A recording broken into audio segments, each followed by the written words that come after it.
Good morning, it's Al Robinson at First Trust Mortgage. It is April 8th, and I wanted to revisit a video I did a few years back regarding condominiums.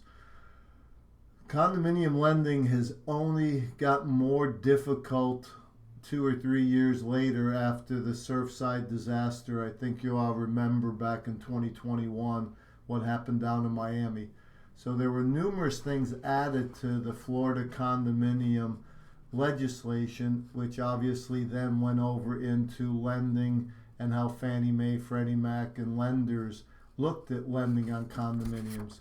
So what happened was is that certain things were added that I wanted to bring up that I think is actually very important for you to know. And if you'd like a list of these items, I'd be glad to send it to you along with the old recording.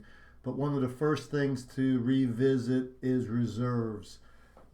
We're going to need to have reserves fully funded by January 2025. Now, that's unless the government expands that and pushes it down the road.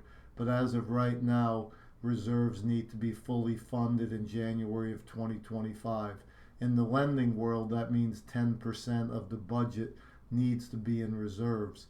That's a giant difference, especially on condominiums that are more expensive in nature, because a lot of the residents in those communities decided to just fund their reserves as they needed things. They would just write checks for those things instead of carrying a reserve account.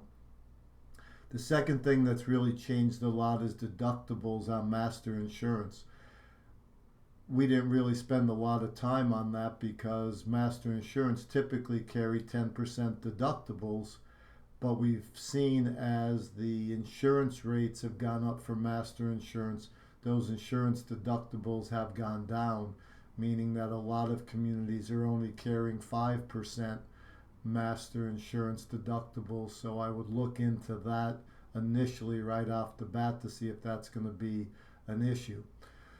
Number three is around critical repairs. I think you all know that condominiums have to go through engineering studies on a periodic basis depending on where you're located, how old you are, etc.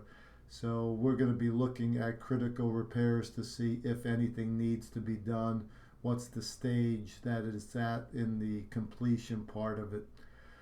Number four is around law and ordinance insurance. We never used to pay a lot of attention to that, especially on limited reviews, but sort of like litigation, law and ordinance insurance was not commonplace. Hopefully now it is, because this has changed a couple years ago. So I don't think you'll see this as a big main problem, but there are still communities that don't have law and ordinance insurance.